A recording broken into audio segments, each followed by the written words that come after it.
Hello, dears. Welcome to Each Page Flow. I'm Sela, and this is episode 18 of the podcast, or episode 8 of season 2. It will be dedicated to fruit baskets, or furuba, as many will know it. Fruit basket. I only heard about it last year or 2023, I think, at the end of it.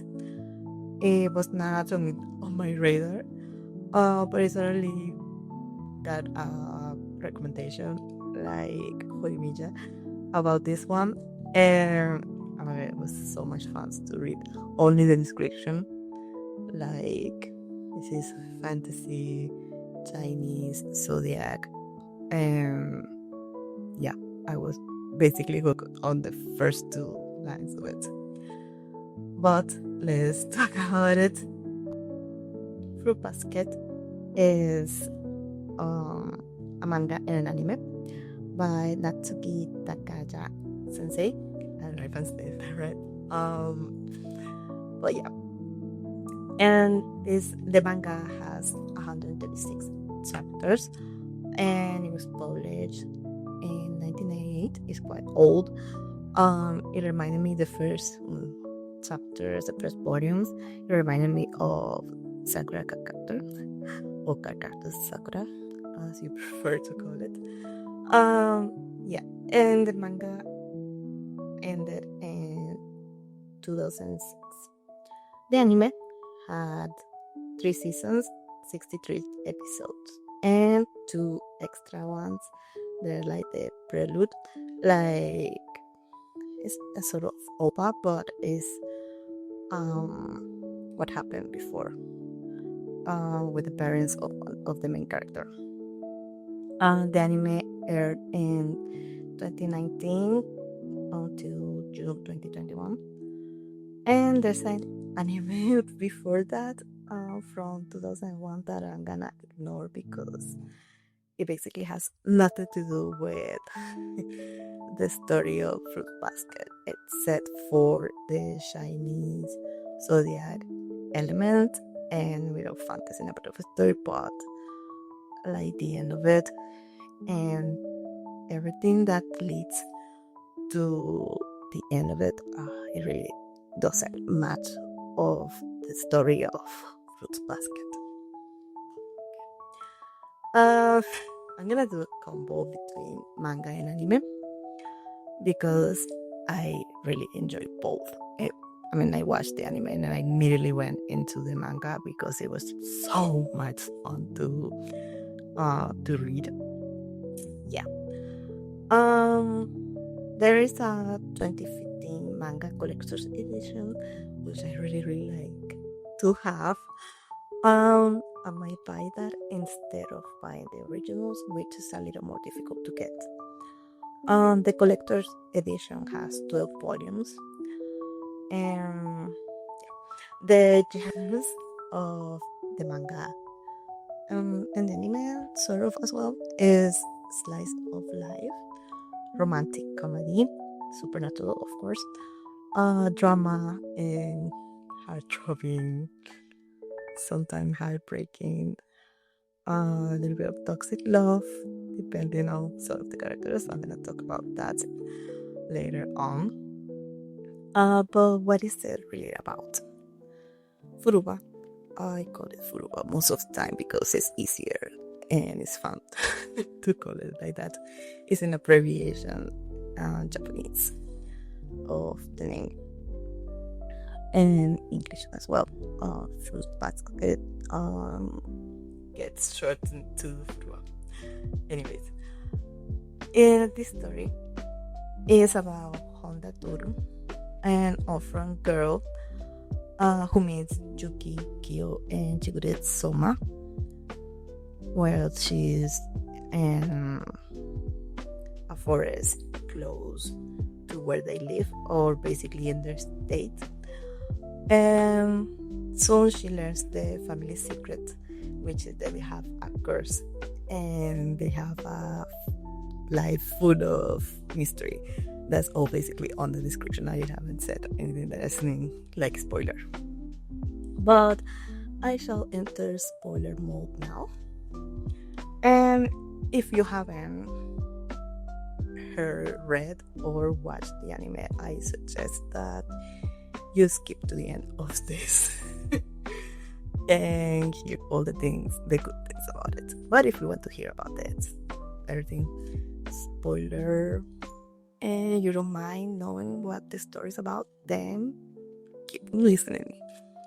Toru starts living with these three Soma people in a house near the woods because she couldn't live anymore with her family. And so she met them and they discovered that she have a house. So they took her in. And while she's living there, she starts to get to know them better and discovers that some of the members of the Soma family have a big secret, and is that they can change into the Chinese zodiac. Animals is not by choice either, it's a curse.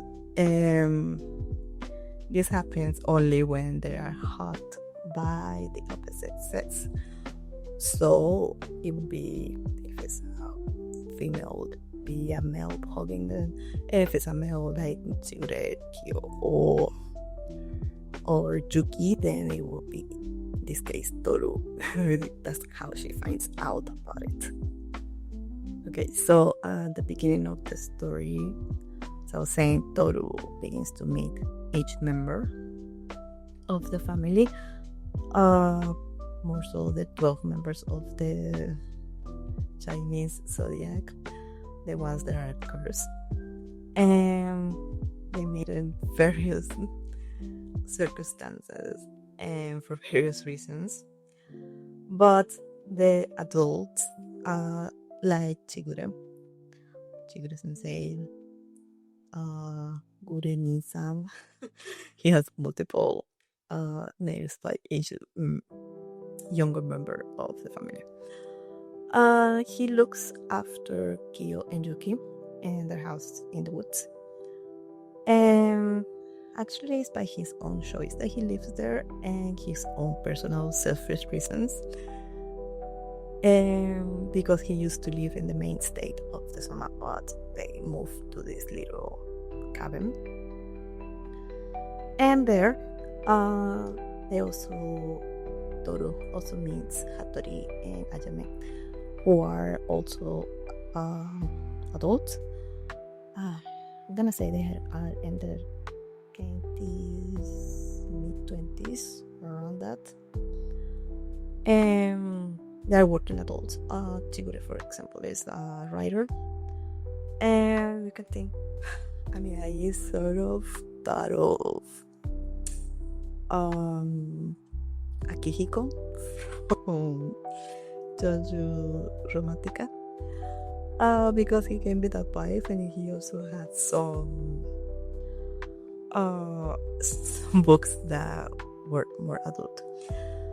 But yes, he's a successful writer, or similar to it, not as famous as Akihiko. But yeah, Hattori Soma is a doctor, and Ayame, Yuki's older brother, is a clothes designer, fashion designer, if you want to really put a label on him.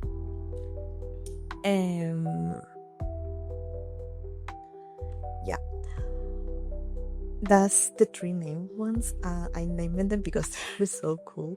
They're like adults and they know what's what with the curse and know more about it than the younger members of the family. And then there's Kureno Soma. My god, my heart is always like one of the most heartbreaking stories on the whole thing. Yeah, my heart breaks for him every time. He's a little younger than the main three characters, And well, not the main three characters. He's older than Toru, Yuki, and Kyo. I meant Hattori, Shigure, and Ayame. He's younger than them. But he didn't get many choices about the world and enjoying life. He stayed in the family state with one of the most perhaps important characters in the whole thing, with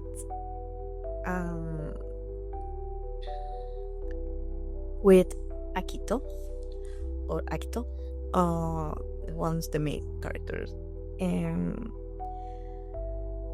one's the character that you soon start to loathe. But when you understand the backstory of the world, you really say like, wow, understandable. Perhaps it is a difference too. But anyways, I'm gonna talk a little more about that later on the podcast. I don't wanna say everything right now. Yeah. So the curse is a bit different for Akito, and Toru also meets with Akito and tries to understand further why everyone like circulates around Akito. I'm sorry, my tongue is not properly pronouncing that. But anyways, back to Toru. She experiences a sort of kindness and friendliness from all the summer, and when she meets the younger part of the family, the teenagers like her and want to be friends with her because she's also a very kind person and she doesn't judge or doesn't care that they have a curse, like many others who have discovered the secret of the Soma and they like put a wall between them, but not Toru. And that's why perhaps she is like, they are more drawn to her and they start to form all these bonds and try to make friends with her, which Akito doesn't like. And she wants to help with the curse because they tell her that it's a curse and they want to get rid of it. And perhaps not too many words, but it's like heartbreaking to see that they want to move forward and try to break it, essentially. So who are the younger part of the story? We have the youngest, which are Kisa and Hiro-chan, who, I mean, Hiro reminds me a lot of Shaoran from Kagato Sakura because of his personality and how he is how protective of Kisa. And then we have Kagura. I'm not gonna say all of the Chinese zodiac animals. You can watch the anime or read the manga, and I'm sure you cannot discover exactly who they are before they actually say it. And because it's fun to guess who they are, and that is part also of the story, that Toru discovering who they are in the zodiac. And then we have the ones that are a little older, more Toru's age, perhaps a few years younger, 1 or 2. And we get to meet Momoji, Hatsuharu, or Haru, and Isuzu, or Rin, as they call her. These are like the main ones, and they will see them in all the seasons and try to trying to, how can I say this, live their life as best they can, even with the curse, because it's quite difficult for them. Yeah. This- I almost forgot about Ritsu. Sorry about that. I think with that I have mentioned all of them. Yeah, I think I mentioned all of them. In any case, the story is really cool, and I just love rewatching it. I think I rewatched it after the first time, like a month later or two, and that was after reading the manga. I immediately went again to what the whole anime, and it was recently over. Yes, I think this was 2 years ago because it was 2019. And the 2019 version is like they say it's a remake from the other one, but it's really not because this is completely different and the story actually follows the manga and what happens there. Now, for you to understand more about it, some of my favorite moments are perhaps the ones with Kureno and Arisa. Arisa is Toru's friend. And here are more spoilers. I'm sorry, I cannot help them. Kureno is trying to live his life and trying to get out of the soulmate state. But we finally see what is it that keeps him going back. And we start to understand truly how the curse works and why Akito has so much power over all of them. Other than knowing the main story of how it came to be. And I think Kureno allows us to know more about it because he likes Arisa, but he cannot be with her. So he goes back to the family estate and he works there. I cannot really tell you. I'm gonna say anything that Akito wants. That's what he does. What Kureno does. But yeah, he's even though he doesn't come up that much on the anime or on the manga, his character arc story is like super intense and heartbreaking. I think most of my favorite moments are from season 3. But Yuki as a class president, spoiler again. And yeah, the people that he meets there in the council and how they treat him and the friends that he makes there outside of being friends with Toru or being on the lookout about his family because he lives in the family estate and he wanted to be basically left alone. But somehow he ended up living with Kyo, and Yuki and Kyo have this explosive relationship that they hate each other, but they really don't. It's like this major misunderstanding of their personalities.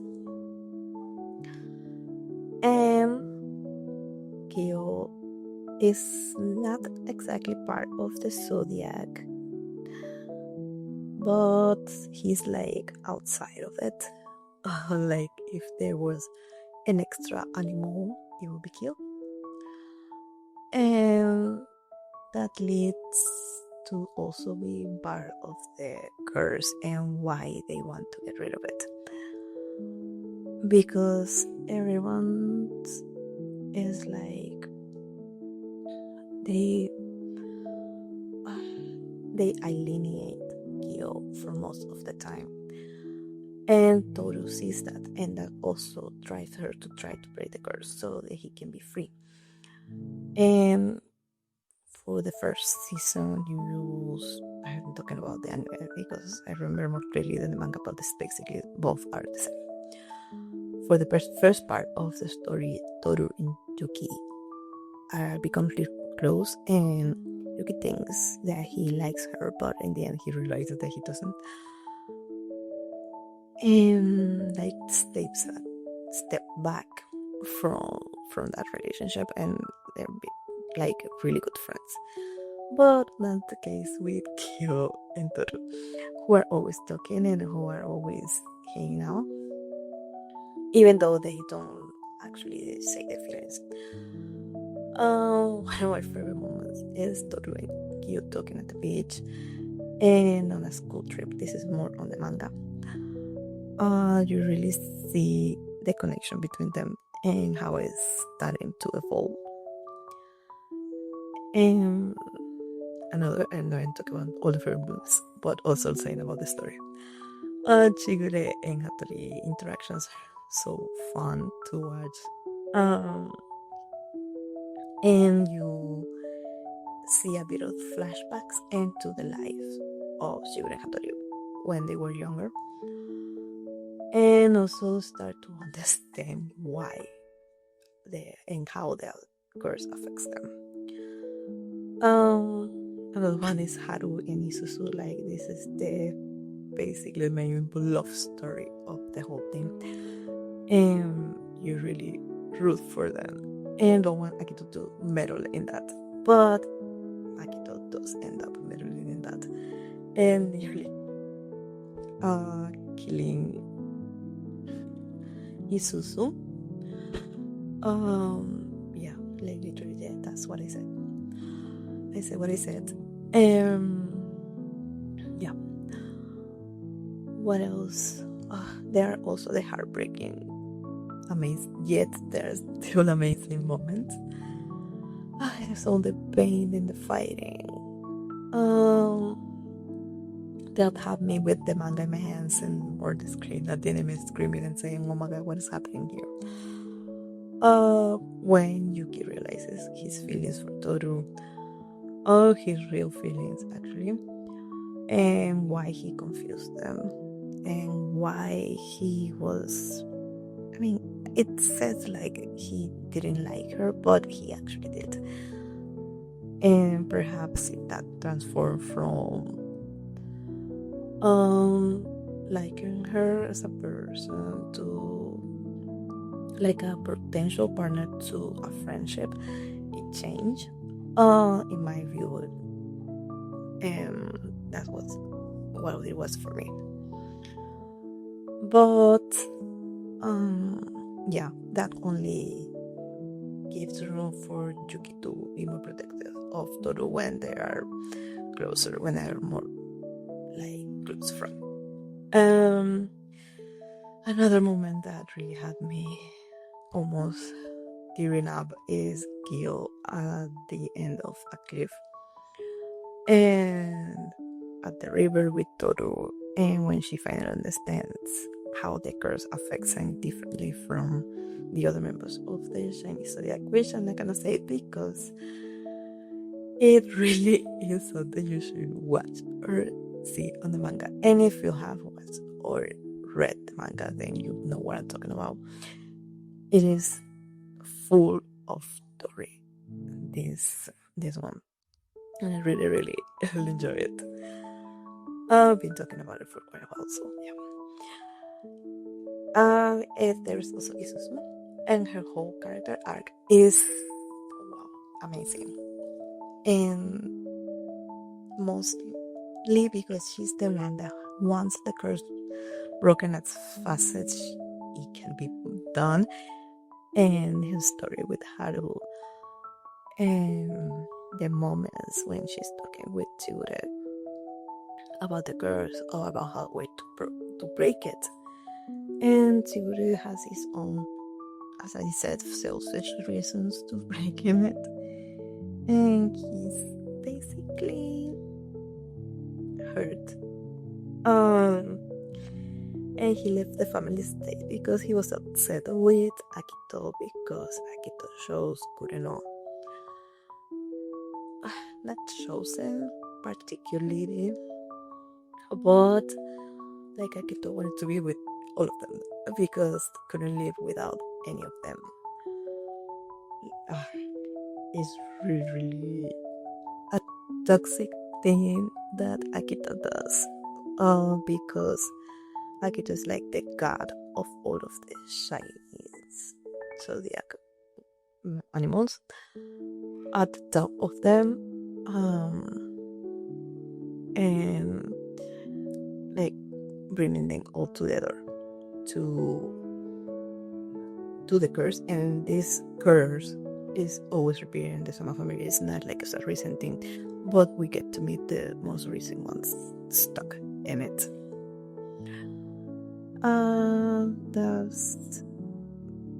There's also Hattori's.